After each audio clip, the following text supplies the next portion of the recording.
الحمدللہ رب العالمین والصلاة والسلام علی سید الانبیاء والمرسلین۔ السلام علیکم ورحمۃ اللہ وبرکاتہ۔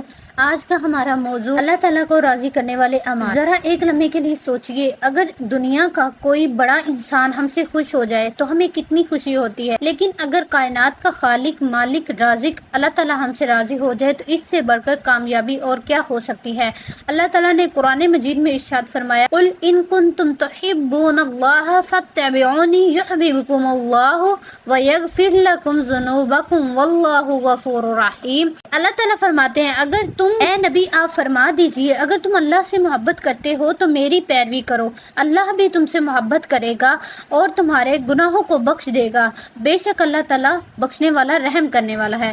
اس آیت سے معلوم ہوتا ہے کہ صرف یہ کہنا کافی نہیں کہ ہم اللہ تعالیٰ سے محبت، بلکہ ہمیں ایسے اعمال کرنے ہوں گے جو اللہ تعالیٰ کو پسند ہیں۔ آئیے جانتے ہیں کہ وہ کون سے اعمال ہیں جو اللہ تعالیٰ کو بہت زیادہ پسند ہے۔ پہلا عمل، نماز کی پابندی۔ رسول اللہ صلی اللہ علیہ وسلم نے فرمایا، بندے اور کفر کے درمیان فرق کرنے والی چیز نماز ہے۔ نماز اللہ سے تعلق کو مضبوط کرتی ہے۔ جو شخص وقت پر خشوع و خضوع کے ساتھ نماز پڑھتا ہے وہ اللہ کے بہت قریب ہو جاتا ہے۔ ہمیں چاہیے کہ صرف فرض نماز ہی نہیں بلکہ سنتوں اور نوافل کا بھی اہتمام کریں، کیونکہ نوافل بندے کو اللہ کا محبوب بنا دیتے ہیں۔ دوسرا عمل، قرآن کریم کی تلاوت اور اس پر عمل۔ قرآن کریم صرف پڑھنے کے لیے نہیں بلکہ سمجھنے اور اس پر عمل کرنے کے لیے نازل ہوا ہے۔ روزانہ تھوڑا ہی صحیح قرآن کریم کی تلاوت کریں، اس کا ترجمہ پڑھیں اور سوچیں اللہ تعالیٰ ہم سے کیا فرما رہے ہیں۔ جب ہم اللہ تعالیٰ کے مطابق زندگی گزاریں گے تو یقیناً ہم سے اللہ تعالیٰ راضی ہوں گے۔ تیسرا عمل ہے والدین کی خدمت۔ آج کے دور میں بہت سے لوگ عبادت تو کرتے ہیں لیکن والدین کے ساتھ اچھا رویہ اختیار نہیں رکھتے۔ یاد رکھیں، والدین کی خدمت اللہ تعالیٰ کی رضا حاصل کرنے کا سب سے بڑا ذریعہ ہے۔ ان سے نرمی سے بات کرنا، ان کی دعائیں لینا، ان کی ضروریات پوری کرنا بہت بڑی عبادت ہے۔ چوتھا عمل، سچ بولنا اور ایمانت داری کرنا۔ ایک مسلمان کی پہچان اس کا سچا کردار ہے، چاہے کاروبار ہو، نوکری ہو، تعلیم ہو یا گھر کا ماحول، ہر جگہ سچ بولیں اور ایمانت میں خیانت نہ کریں۔ اللہ تعالیٰ سچے لوگوں کو پسند فرماتے ہیں۔ پانچواں عمل، لوگوں کے ساتھ حسن سلوک۔ رسول اللہ صلی اللہ علیہ وسلم نے فرمایا، میں تم میں سے سب سے بہتر ہوں اور تم سب میں سے بہتر وہ ہے جس کا اخلاق سب سے اچھا ہو۔ اگر آج ہم نرم لہجے میں بات کریں، کسی کا دل نہ دکھائیں، معاف کرنا سیکھیں، غصے پر قابو رکھنا سیکھیں، دوسروں کی مدد کریں تو یہ سب اللہ تعالیٰ کو اعمال پسند ہیں۔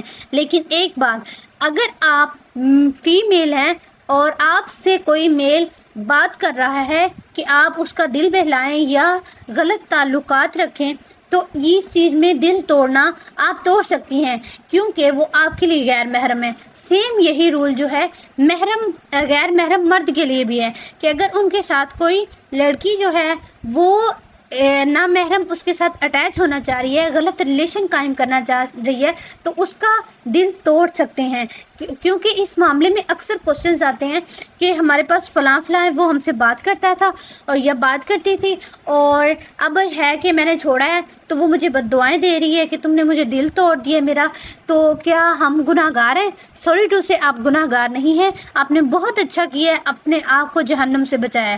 چھٹا عمل، صدقہ اور دوسروں کی مدد۔ ضروری نہیں صدقہ صرف پیسے سے ہو، کسی کو مسکرا کے ملنا، کسی کی پریشانی سن لینا، راستے سے تکلیف دہ چیز ہٹا دینا، کسی بھوکے کو کھانا کھلا دینا، علم سیکھنا اور سکھانا، یہ سب بھی صدقہ ہے۔ اللہ تعالیٰ ایسے لوگوں کو بہت پسند فرماتے ہیں جو دوسروں کے لیے آسانی پیدا کرتے ہیں۔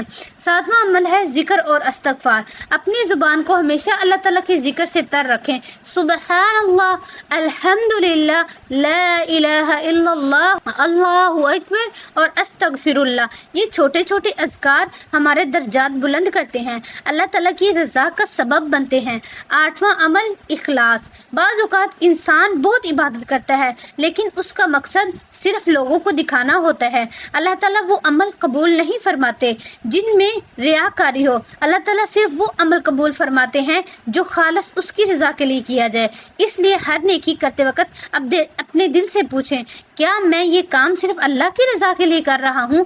نواں عمل، گناہوں سے توبہ۔ ہم سب سے غلطیاں ہوتی ہیں لیکن بہترین انسان وہ ہے جو اپنی بھی غلطی مان کر اللہ تعالیٰ کے سامنے توبہ کرے۔ اللہ تعالیٰ توبہ کرنے والے بندوں سے بہت محبت کرتا ہے۔ اگر آج تک ہم سے کوئی گناہ ہوا ہے تو آج ہی سچے دل سے معافی مانگے۔ اور 10واں اور سب سے اہم عمل جو ہے وہ شرک۔ اللہ تعالیٰ نے قرآن مجید میں ارشاد فرمایا ان اللہ لا یغفر ان یشرک ویغفر ما دون ذلک لمن یشاء۔ اللہ تعالیٰ فرماتے ہیں اللہ تعالیٰ شرک کے علاوہ ہر گناہ معاف کر سکتے ہیں لیکن شرک پہ معافی نہیں۔ تو اگر ہم سارے اعمال کر رہے ہیں، ذرا سوچئے، ہم اتنی محنت کر رہے ہیں اللہ تعالیٰ کو راضی کرنے کے لیے، لیکن ہم شرک کر رہے ہیں، ہم اللہ تعالیٰ کے ساتھ شریک ٹھہرا رہے ہیں، تو ہمارے تو سارے اعمال ضائع ہیں۔ اب ابو جہل کے تو آپ جانتے ہوں گے، ابو جہل نے 70 حج کیے تھے مگر وہ کسی کارآمد نہ آئے۔ کیوں؟ کیونکہ وہ توحید کا قائل نہیں تھا، وہ شرک کرتا تھا۔ تو کوشش کریں آپ اپنے آپ کو شرک سے بچائیں۔ اللہ تعالیٰ ہمیں قرآن و سنت کے مطابق چلنے کی، قرآن مجید کو سمجھنے اور اس پر عمل کرنے کی توفیق عطا فرمائے۔ اللہ تعالیٰ ہمارا دین پھیلانا اور آپ کا دین سیکھنا قبول فرمائے، ہماری اور آپ کی کاوشوں کو قبول فرمائے، آمین ثم آمین۔ اگر آپ کو ہماری ویڈیو پسند آئی ہو تو ہمارے چینل کو سبسکرائب اور ویڈیو کو لائک اور شیئر کرنا مت بھولیے گا۔ وآخر دعوانا الحمد للہ رب العالمین۔